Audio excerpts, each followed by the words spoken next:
El Señor esté con ustedes. Lectura del Santo Evangelio según San Lucas.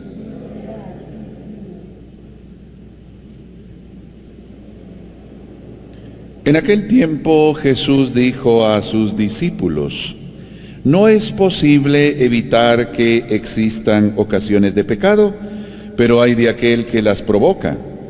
Más le valdría ser arrojado al mar con una piedra de molino sujeta al cuello que ser ocasión de pecado para la gente sencilla.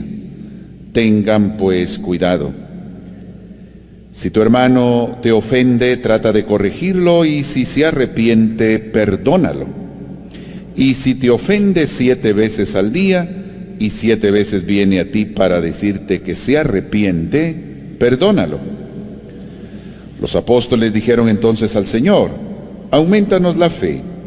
El Señor contestó: si tuvieran fe, aunque fuera tan pequeña como una semilla de mostaza, podrían decirle a este árbol frondoso: arráncate de raíz y plántate en el mar, y los obedecería. Palabra del Señor.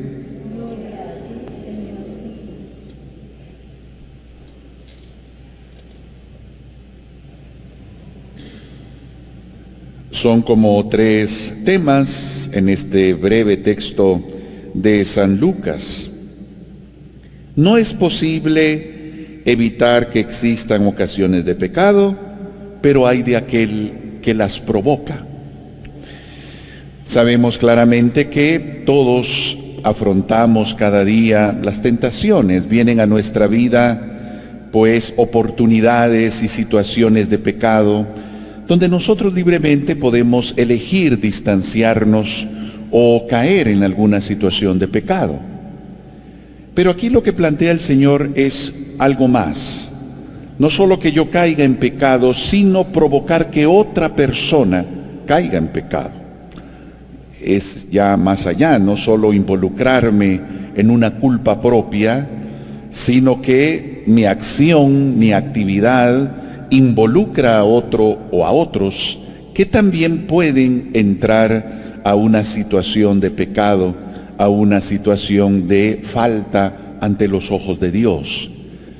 Entonces aquí la sentencia que da el Señor es fuerte. Dice: más le valdría ser arrojado al mar con una piedra de molino al cuello, y usa otra expresión, que ser ocasión de pecado para la gente sencilla.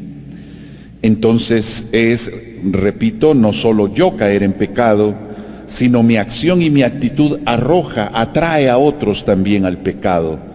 Y entonces dice, eso es algo, pues, muy visto mal, digamos, por el Señor, que incluso pone esa comparación de atarse al cuello una piedra y ser arrojado al mar. Un castigo fuerte, porque es una situación donde dice a la gente sencilla, a la gente que no está en esa dimensión del pecado, no está pensando en eso, pues yo la llevo.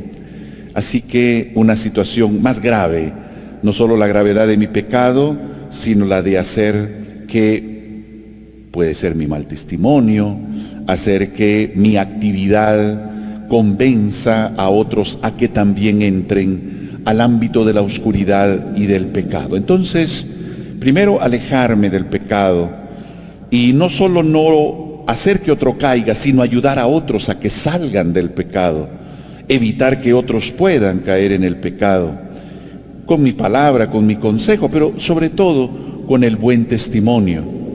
Es mucho más elocuente nuestras buenas obras, es mucho más convincente nuestras buenas obras que palabras, discursos que pueden ser buenos, bonitos, pero realmente el buen ejemplo es la mejor manera de ayudar a otros a entender lo importante que es hacer el bien.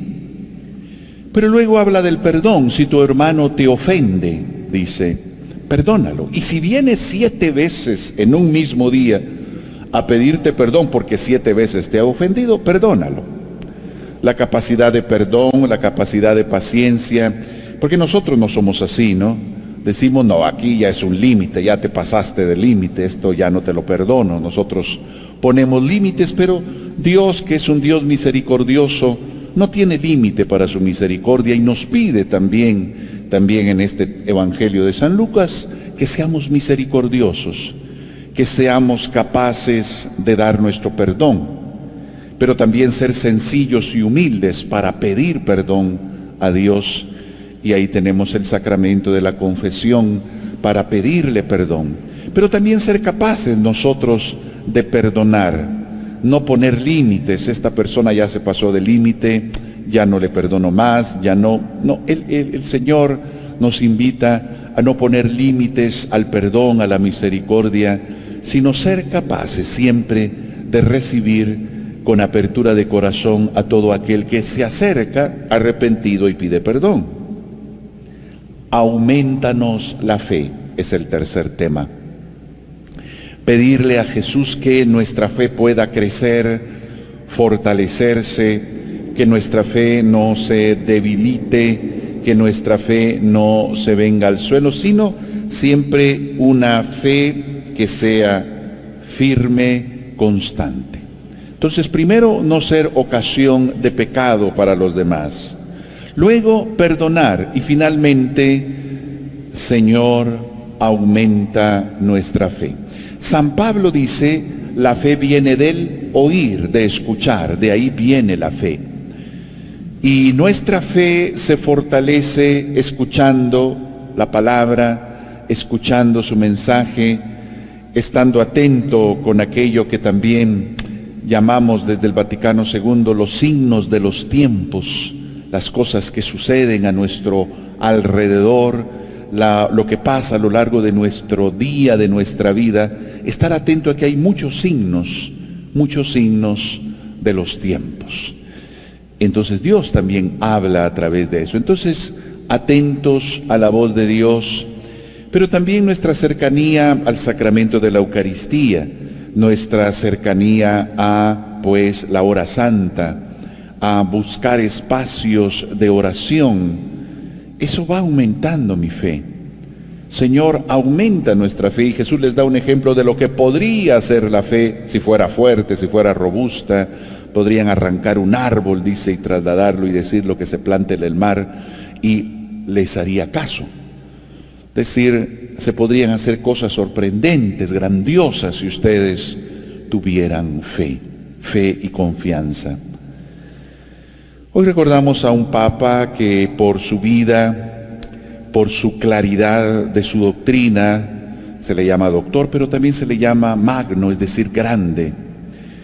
Y él, en esa grandeza reflejada precisamente en su enseñanza, en su claridad, como decíamos, pero también el Papa, este Papa que recordamos hoy, se fue ganando el respeto incluso de personas no creyentes o que creían en otras religiones, que estaban en otra religión y que vivió en un momento que el Imperio Romano, que era, sí, una tiranía, una manera de, pues, dominar al mundo conocido, pero también de alguna manera establecía un orden, establecía una estructura que ya estaban acostumbrados durante siglos a esa estructura. Pero en el tiempo que vive este Papa, ese imperio se empieza a desmoronar, ese imperio se está desmoronando y es una inseguridad, un desorden, un vandalismo impresionante. Y este Papa logra contener a estos vándalos, a estos que pues saqueaban ciudades.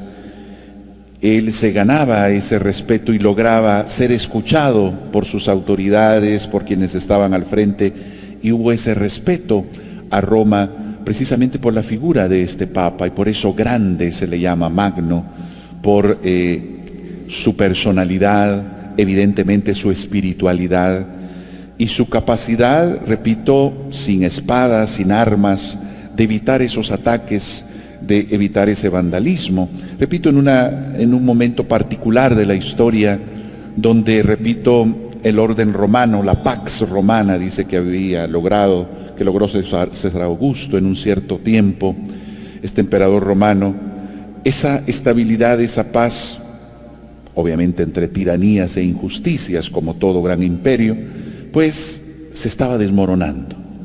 Pero este Papa logra pues tener a salvo con su intervención, con su oración, con su personalidad, que hubiese cierto respeto a esta ciudad. Así que hoy nuevamente pensamos en este recorrido de la Iglesia, que aunque el gran imperio romano se estaba desmoronando y al final cae, la Iglesia continúa. Esta Iglesia que en sus inicios también fue perseguida por algunos emperadores romanos, haciendo grandes persecuciones, matanzas de cristianos, ahora ese imperio se cae, se viene abajo, y hoy lo sabemos, es historia el imperio romano, pero la Iglesia sigue. La Iglesia surge precisamente cuando está presente este imperio, y a un cierto punto este imperio protege a la Iglesia y pareciera casi una unidad, imperio-iglesia, un fenómeno que se llama cesaropapismo, allí que convivían, que había cierta protección, pero a un cierto punto, repito, este imperio va a caer, a pesar de ser un imperio poderoso, muy extenso, de los más grandes que ha conocido la humanidad. Se va a caer, pero la Iglesia va a continuar, porque va más allá esta realidad establecida por Cristo, más allá de la espada, más allá de los ejércitos, más allá de un personaje o de algunos líderes, va más allá de eso. Y por eso seguimos hoy viviendo la alegría de que existe la Iglesia, la alegría de poder pertenecer a esta Iglesia y recordar a estos grandes, como este Papa, repito, llamado Magno, grande, por su enseñanza, por su labor y por su búsqueda siempre de la protección y de la paz. Aumentanos la fe, fue la petición de los apóstoles. Nosotros, a través de la vida de sacramentos, vida espiritual y de oración, también podemos lograr que nuestra fe crezca y se fortalezca.